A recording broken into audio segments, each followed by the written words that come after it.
Hello bull trackers, welcome to another episode of market चर्चा। दोस्तों, Nifty एक बार फिर 18,000 के ऊपर चला गया है और उसकी वजह क्या है कि एफआईआईज स्ट्रांगली बाय कर रहे हैं और एक बार फिर उन्होंने बाइंग शुरू कर दी है। तो एफआईआईज के बाइंग का डेटा तो मैं वीडियो में थोड़ी देर के बाद शेयर करूंगा। तो एफआईआई बाय कर रहे हैं, लेकिन रिटेल वाला क्या कर रहा है? आप ये सोच रहे होंगे कि यार रिटेल वाला क्या कर रहा है, इससे हमें क्या मतलब, हमें तो बड़े प्लेयर्स क्या कर रहे हैं ये जानना है कि एफआईआई क्या कर रहा है और डीआईआई क्या कर रहा है, रिटेल से हमें क्या मतलब। तो मैं वो आपको अभी दिखाता हूँ डेटा के साथ कि क्यों हमें रिटेल की एक्टिविटी को जानना भी ज़रूरी होता है मार्केट में। तो आइए मैं आपके साथ एक डेटा शेयर करता हूँ और ये डेटा जो है मिंट ने पब्लिश किया है और इसमें रिटेल की एक्टिविटी को उन्होंने चार्ट के थ्रू एक्सप्लेन करने की कोशिश की है। तो आइए मैं आपको पहला डेटा दिखाता हूं। तो इस डेटा को अगर आप देखिए तो इसमें आपको वो दो चीज़ें बता रहा है कि किन स्टॉक्स में रिटेल वालों ने अपनी पोजीशंस को बढ़ाया है जो टॉप बेट्स के नीचे हैं, और किन स्टॉक्स में जो है वो अपनी पोजीशंस को कम कर रहे हैं। तो टॉप बेट्स में उन्होंने जो स्टॉक्स को आइडेंटिफाई किया है वो महिंद्रा एंड महिंद्रा, और उसमें वो बताते हैं कि उन्होंने स्टेक को एक क्वार्टर में बढ़ाकर 6.8% किया है, यानी कि इस कंपनी में रिटेल की शेयर होल्डिंग बढ़कर 6.8 बढ़ गई है। उसी तरीके से दूसरा stock India bulls housing finance है जो कि रिटेल में बहुत ज़्यादा पॉपुलर है, उसमें रिटेल की होल्डिंग 37% हो गई है। ब्राइटकॉम में 28% तक बढ़ गई है, आरबीएल बैंक में 19.9 बढ़ गई है, अंबुजा सीमेंट में 7.2 बढ़ गई है। अगर पिछले क्वार्टर से कंपेयर करें तो इन सब में जो है शेयर होल्डिंग रिटेल की बढ़ी है। लेकिन अब आपको एक इंटरेस्टिंग चीज़ दिखाता हूं। अगर आप देखिए महिंद्रा एंड महिंद्रा का इस साल का जो स्टॉक का परफॉर्मेंस है वो 2% नेगेटिव है, इसमें कोई अलार्मिंग बात नहीं है। लेकिन आप इंडिया बुल्स हाउसिंग फाइनेंस को देखिए, 26% स्टॉक डाउन है इस साल।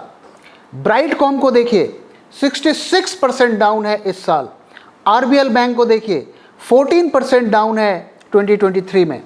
अंबुजा सीमेंट 25% डाउन है इस साल में।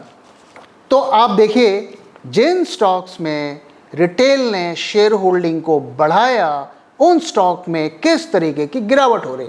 अब आप कह सकते हैं कोई बात नहीं, मार्केट गिर रहा है तो ये गिर रहा है, इसमें कौन सी बड़ी बात है, हो सकता है कोइंसिडेंस भी हो, फेयर है ना। अब आइए आउट ऑफ फेवर स्टॉक्स को देखते हैं। एनसीसी में रिटेल ने अपनी शेयर होल्डिंग को घटाई है, घटाकर 19.2% की है। जेंसार में 17.6% की है घटा के। वोडाफोन पे 4.6% की है। मणप्पुरम में 14.8% घटा के की है, और कैनफिन होम्स में घटाकर 18.5 की है। अब आइए इन स्टॉक्स का इस साल का परफॉर्मेंस देखते हैं। तो एनसीसी इज अप 34%। जी हाँ, आपने सही सुना, एनसीसी इस साल 34% अप रहा और उसमें रिटेल ने अपनी शेयर होल्डिंग को घटाया। जेंसार में 32% अप रहा इस साल और उसमें रिटेल ने अपनी शेयर होल्डिंग को घटाया। वोडाफोन आइडिया इसमें ज़रूर गिरावट रही, ये इस साल भी 13% डाउन रहा। लेकिन I would not be surprise कि अगर ये स्टॉक आने वाले महीनों में जो है पॉजिटिव में चला जाए। मणप्पुरम फाइनेंस, इसमें रिटेल ने शेयर होल्डिंग को घटाया और ये 8% अप है। कैनफिन होम्स, इसमें शेयर होल्डिंग्स को घटाया और ये 14.6% इस साल अप है। तो ये हमें क्या बताता है कि रिटेल जहां पर पोजीशंस को बढ़ाता है वो शेयर्स जनरली गिरते हैं, और रिटेल जहां पर पोजीशंस को घटाता है वो बढ़ते हैं। तो आप ये मैं आपके साथ क्यों शेयर कर रहा हूं कि जब रिटेल किसी स्टॉक में अपनी पोजीशंस को बढ़ाता है तो वो कोइंसिडेंस नहीं होता है, ऑर्गेनाइज्ड वे में उस तक जो है ये इन्फॉर्मेशन को पहुंचाया जाता है कि ये स्टॉक बढ़ने वाला है, ये स्टॉक के फंडामेंटल अच्छे हैं, ये स्टॉक में सब कुछ बढ़िया है। और वो इन्फॉर्मेशन आपको अलग अलग सोर्सेज से मिलती है, आपको वेबसाइट्स पे भी देखने को मिलती है, आपको टीवी में देखने को मिलती है, आपको यूट्यूब में देखने को मिलता है, आपको न्यूज़पेपर्स में देखने को मिलता है। और जब अलग अलग जगह से आपको सेम इन्फॉर्मेशन आती है, ऑफ कोर्स व्हाट्सएप को मैं कैसे भूल सकता हूँ, व्हाट्सएप यूनिवर्सिटी के हम सब स्टूडेंट हैं और प्रोफेसर बन चुके हैं अब तक, तो उसमें भी हमें मिलता है। तो जब सब तरह से आपको वो इन्फॉर्मेशन आती है तो आप कोरिलेट करते हैं, अरे यार पेपर में भी मैंने पढ़ा, अरे यार व्हाट्सएप में भी मैंने पढ़ा, तो ये इन्फॉर्मेशन सही होगी। तो एक डिज़ाइन के थ्रू आप तक वो इन्फॉर्मेशन को पहुंचाया जाता है और फिर आप उस पर एक्ट करते हैं। ऐसे कई रिटेल के फेवरेट स्टॉक्स हैं, अगर आप उनके लिस्ट बनाएंगे तो मैं आपको कह सकता हूँ दावे के साथ कि ज़्यादातर स्टॉक्स का जो है परफॉर्मेंस जो है नीचे की तरफ होता है। तो इसलिए हमें ये जानना बहुत ज़रूरी होता है कि रिटेल वाला कहाँ जा रहा है और हमें कोशिश करनी चाहिए कि हम उससे दूर रहें, क्योंकि स्टॉक मार्केट में भीड़ जहाँ पर होती है वहाँ सिर्फ तबाही होती है और कुछ नहीं होता है। अब आइए थोड़ा सेक्टर्स की बात करते हैं कि सेक्टर्स में कहाँ पे रिटेल की सबसे ज़्यादा ओनरशिप है। तो अकॉर्डिंग टू मिंट जिन 5 सेक्टर्स में रिटेल ने अपनी शेयर होल्डिंग को बढ़ाई है इस क्वार्टर में, यानी कि जो मार्च का जो क्वार्टर अभी ख़त्म हुआ उसमें, तो मेटल एंड माइनिंग में उन्होंने जो है शेयर होल्डिंग को बढ़ाया है, पावर में बढ़ाया है, मीडिया एंड एंटरटेनमेंट में बढ़ाया है, इंफ्रा एंड इंजीनियरिंग में बढ़ाया है और आईटी और आईटीईएस में बढ़ाया। अब आप देखिए, तो आप देखिए ज़्यादातर अगर आप देखिए इन सेक्टर्स के स्टॉक्स को तो उसमें हमें गिरावट देखने को मिल रही है। खास करके अगर आप मीडिया में देखिए तो काफ़ी ज़्यादा वहाँ पर गिरावट हमें देखने को मिल रही है, और आईटी में तो हम देख ही रहे हैं कि किस तरीके से वहाँ पर स्ट्रॉन्ग जो है करेक्शन हो रहा है।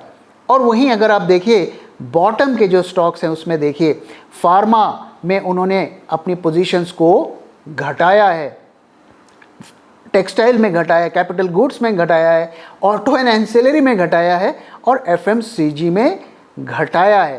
तो इन ये जो सेक्टर्स के अगर आप स्टॉक देखेंगे तो इनमें बहुत अच्छी हमें मूवमेंट देखने को मिल रही है। खास करके एफएमसीजी जो है वो काफ़ी अच्छा कर रहा है। फार्मा में भी जो शुरू के गिरावट के बाद अब इसमें हमें अच्छी खासी रिकवरी देखने को मिल रही है। इसके साथ ही उन्होंने कुछ और इंटरेस्टिंग चीज़ें भी शेयर की है, वो मैं क्विकली आपके साथ शेयर करता हूँ। तो ये वो चार्ट है कि रिटेल का, इंडिविजुअल इन्वेस्टर्स का कितना पार्टिसिपेशन है एनएसई में।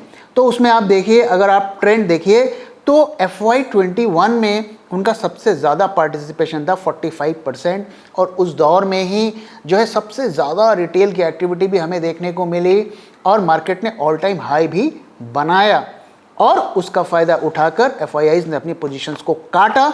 और अब देखिए मार्केट जो है पिछले 1.5-2 साल से प्रेशर में है और किस तरीके से रिटेल का इंटरेस्ट अब मार्केट में घट रहा है, तो वो क्लियर ट्रेंड आपको बताता है। वहीं अगर आप FIIs का ट्रेंड देखें तो FIIs का ट्रेंड भी जो है ढलान पर था। अगर आप देखिए तो FY15 में उनकी 23% की का पार्टिसिपेशन मार्केट में होता है। दोस्तों ध्यान रहे, मैं यहाँ पर कितना डॉलर्स की उन्होंने खरीदारी की इसकी बात नहीं कर रहा हूँ, टोटल ट्रेड्स में उनका पार्टिसिपेशन कितना है उसकी बात कर रहा हूँ। तो यहाँ पर आप देखिए उनका भी हमें घटता हुआ दिखा है। FY22 तक जो है उनका एक्टिविटी में भी गिरावट होती हुई हमें दिख रही थी और अब हमें वहाँ पर अपटिक होता हुआ दिख रहा है। तो अगर हम FIIs की बात करें तो लीडिंग कंपनीज में उनकी टोटल होल्डिंग कितनी है, करीब 20.18%, और ये अभी भी बहुत ज़्यादा है। और DIIs की अगर बात करें तो करीब 15.32% है। तो अब देखिए इतनी ज़्यादा FIIs की होल्डिंग है, अब उन्हें अगर अपनी पोजीशंस को लाइट करना है तो कौन खरीदेगा? माल तो उनको रिटेल को ही बेच के जाना है, लेकिन अगर उन्हें ऊंचे दर पर स्टॉक्स को बेचने हैं तो वो तो रिटेल खरीदेगा। तो रिटेल तो अभी मार्केट में यहाँ पे इंटरेस्ट लूज कर रहा है। तो ये जो रैली हो रही है FIIs खरीद कर, ये एक तरीके की ललचाने की रैली हो रही है कि मार्केट को ऊपर देखकर रिटेल आए और खरीदे और फिर वो उसको माल को बेचे। तो ये डेटा देखकर मुझे ऐसा लग रहा है। आप क्या सोचते हैं ज़रूर अपना व्यू शेयर करिए। तो ये रैली एक तरीके से ललचाने वाली रैली है, लेकिन रिटेल वालों को अभी भी कुछ खास इंटरेस्ट नहीं हो रहा है। ऑफ कोर्स वो काफ़ी ज़्यादा अब डेरिवेटिव मार्केट, ऑप्शन मार्केट में एक्टिव हो गए हैं। अब अगर हम डीमैट एडिशंस की बात करें तो कितने डीमैट्स जो हैं ऐड हो रहे हैं, अगर उसका चार्ट देखें तो वहाँ पर भी हमें डाउन ट्रेंड होता हुआ दिख रहा है। तो आप क्लियरली देखिए कि करीब 21 के आसपास जो है हाईएस्ट जो डीमैट एडिशंस हो रहे थे, लेकिन अब उसमें डिक्लाइन हो रहा है। अभी भी डीमैट ज़रूर ऐड हो रहे हैं, लेकिन जो उनके बढ़ने का जो ट्रेंड था वो अब नीचे की तरफ जा रहा है। तो क्लियरली ये दिखा रहा है कि retail is not interested. Of course उनके पोर्टफोलियो भी लॉस में चल रहे हैं, और जब मार्केट में एक स्ट्रॉन्ग रैली दिखेगी, उनको अपने पोर्टफोलियो पे एक्शन दिखेगा, तो शायद वो वापस निकल कर आएंगे, और यही एफआईआईज़ की कोशिश है। अब एक और डेटा जो उन्होंने शेयर किया है कि इंडिविजुअल इन्वेस्टर्स की जो होल्डिंग है, रिटेल की जो होल्डिंग है वो कितनी है। तो अगर आप देखिए किस तरीके से 2020 के बाद से इसमें हमें राइज देखने को मिला, और एक कंटिन्यूअस राइज देखने को मिला 2022 तक, लेकिन अब एक बार फिर हमें डिक्लाइन देखने को मिल रहा है। तो ये जो एफआईआईज़ की बाइंग बीच बीच में आती है, इसका जो पर्पस होता है वो यही होता है कि रिटेल को सक करके मार्केट में लाया जाए और उनको डंप किया जाए। तो वो ऐसा क्यों करते हैं? जैसा कि मैंने बताया कि ऊंचे दर पर अगर स्टॉक को बेचना हो तो रिटेल ही खरीदेगा, क्योंकि रिटेल के अलावा जो डीआईआईज़ हैं, ये प्रॉप ट्रेडर्स हैं, वो वैल्यू कॉन्शियस थोड़ा होते हैं। म्यूचुअल फंड को भी अगर आप देखिए तो वो बहुत ज़्यादा ऊंची दरों पर खरीदना पसंद नहीं करते हैं, वो कैश में रहते हैं और बहुत सेलेक्टिवली बाइंग करते हैं, क्योंकि कभी कभी बाइंग करना भी उनकी मजबूरी होती है, इसलिए वो खरीदते हैं। लेकिन रिटेल एक ऐसा प्राणी होता है जिसको आप किसी भी दर पर कोई भी माल चेप सकते हैं, बस उसको किसी ना किसी तरीके से आप कन्विंस कर दीजिए। तो यही मार्केट में होता हुआ अभी हमें दिख रहा है। तो इस सब का कंक्लूजन क्या है? कंक्लूजन ये है कि रिटेल को मार्केट में इंटरेस्ट नहीं आ रहा है। इंटरेस्ट क्यों नहीं आ रहा है? क्योंकि उसके पोर्टफोलियोज लॉस में चल रहे हैं और मार्केट में कुछ खास होता हुआ उसे नहीं दिख रहा है।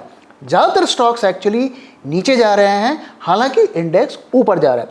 दूसरी चीज़, इस डेटा को देखकर ऐसा लगता है कि एफआईआईज़ जो है पंप एंड डंप टाइप की स्कीम में चल रहे हैं। इससे पहले भी हमने देखा कि किस तरीके से मार्केट जो है 18,900 तक भी गए, और उसके बाद एफआईआईज़ ने सेलर बन गए, उन्होंने स्टॉक्स को डंप किया। और जो तीसरी चीज़ जो हमें इससे समझ में आती है कि हमें कोशिश करना चाहिए कि रिटेल के ऑपोजिट जाने की, यानी कि जहां भीड़ है वहां से हमें थोड़ा दूर हट के रहना चाहिए मार्केट में, अगर आप अपने कैपिटल की। तो अब आइए दोस्तों, जरा एफआईआईज़ के डेटा की भी बात कर लेते हैं कि एफआईआईज़ मार्केट में अभी क्या कर रहे हैं। तो अप्रैल के महीने में उन्होंने शानदार बाइंग की और 11,631 11,631 करोड़ की उन्होंने बाइंग की, और ये 4 मंथ्स की हाईएस्ट फिगर है। इससे पहले उन्होंने नवंबर में 36,239 करोड़ की बाइंग की थी, और इसकी की वजह से जो निफ्टी 18,900 के लेवल तक, उससे थोड़ा नीचे तक पहुंच गया था और ऑल टाइम हाई को रिकॉर्ड किया था, और उसके बाद वापस से हमें 17,000 के नीचे मार्केट चला गया। तो अगर सेक्टर्स की बात करें तो उन्होंने किस सेक्टर में सबसे ज़्यादा बाइंग की? तो फाइनेंशियल सर्विसेज में, ऑटो में, आईटी में और कैपिटल गुड में। तो इसमें से जो फाइनेंशियल सर्विसेज और आईटी, वो लास्ट ईयर तक यानी कि मार्च तक वो हेवी सेलर्स रहे थे, लेकिन अब उसमें वो बायर बनते हुए दिख रहे हैं। ऐसा लग रहा है कि सिलेक्टिवली बाइंग कर रहे हैं। और ऑटो एक ऐसा है सेक्टर है जिसमें वो पहले भी बाइंग कर रहे थे और उसी में बाइंग भी कंटिन्यू रख रहे हैं, और सेम विद कैपिटल गुड्स, क्योंकि उसमें भी वो पहले बाइंग कर रहे थे और उन्होंने बाइंग को कंटिन्यू किया। तो क्या एफआईआईज़ की बाइंग जारी रहेगी? तो जिस तरीके का हमें पास्ट में ट्रेंड देखने को मिला है, तो वो जब बाइंग करते हैं तो करीब 1 महीने 1.5 महीने तक बाइंग करते हैं और फिर सेलर बनते हैं। तो इस अनुमान के हिसाब से तो ऐसा लग रहा है कि शायद कुछ दिन तक और बाइंग रहेगी। तो आइए दोस्तों, अब निफ्टी और बैंक निफ्टी की बात करते हैं। अगर आप हमारे वीडियोस को देख रहे हैं तो हमने आपके साथ बाय मोड में रहने को कहा था, निफ्टी और बैंक निफ्टी दोनों में, और हमारे लेवल्स क्या थे? हमने कहा था कि 17,716, इससे ऊपर हमें निफ्टी में बाय मोड में रहना है, और वहीं बैंक निफ्टी के अगर लेवल्स की बात करें तो 43,401, इससे ऊपर हमें बैंक निफ्टी में बाय रहने का हमने डिस्कस किया था। और अगर आपने इन लेवल्स के ऊपर पोजीशन बनाई है तो डेफिनेटली अभी आपने अच्छा खासा आप प्रॉफिट में अभी चल रहे होंगे। लेकिन आज की जो मार्केट की सिचुएशन है उसको देखकर हमें लगता है कि हमें अपने प्रॉफिट्स को अब प्रोटेक्ट करना चाहिए, और अब हमें एग्जिट की सोचनी चाहिए। मैं अभी शॉर्टिंग की बात नहीं कर रहा हूं, हम अभी सिर्फ प्रॉफिट बुकिंग की बात कर रहे हैं। तो इन लेवल्स पर हमें लगता है कि पार्शियल प्रॉफिट बुक या फुल प्रॉफिट बुक हमें कर लेना चाहिए। तो आज अगर आपने नहीं किया है तो कल इसको ज़रूर कंसीडर करिए। और उसका रीज़न क्या है? देखिए, जिस तरीके की ओआई की सिचुएशन दिख रही है, तो यहाँ पर आप देखिए मार्केट एक तरीके से पिछले 1-2 महीने के हाई पर है, और यहाँ पर ओआई में कुछ खास दम होता हुआ हमें नहीं दिख रहा है। जैसा कि दोस्तों जानते हैं, ये जो चार्ट है हमारा, ये डे वाइज ओआई दिखाता है कॉल का और पुट का, और इसमें हमने बैंक निफ्टी और निफ्टी दोनों के कॉन्ट्रैक्ट्स को ऐड किया हुआ है। तो यहाँ पर आप देखिए डेफिनेटली पुट के कॉन्ट्रैक्ट्स कॉल से ज़्यादा हैं, स्ट्रेंथ को दिखा रहा है, हालांकि बहुत ज़्यादा डिफरेंस भी नहीं है, लेकिन अगर आप यहाँ से कंपेयर करें तो ये अभी भी जो है नीचे है, तो उस तरीके की स्ट्रेंथ हमें नहीं दिख रही है। तो यहाँ पर अगर देखिए तो आपका इंडेक्स ज़रूर ऊपर गया है निफ्टी, लेकिन पुट का OI अभी सिग्निफिकेंटली नीचे है अपने इस लेवल से। तो कुछ बहुत ज़्यादा हमें स्ट्रेंथ भी यहाँ पर नहीं दिख रही है। अच्छा खासा प्रॉफिट हमारे पास हाथ में है, तो लेट्स बुक इट, यही हमारा जो है मानना है। तो दोस्तों इसी के साथ मैं इस वीडियो को यहाँ पे ख़त्म कर रहा हूँ। Thank you very much for time and thank you for watching.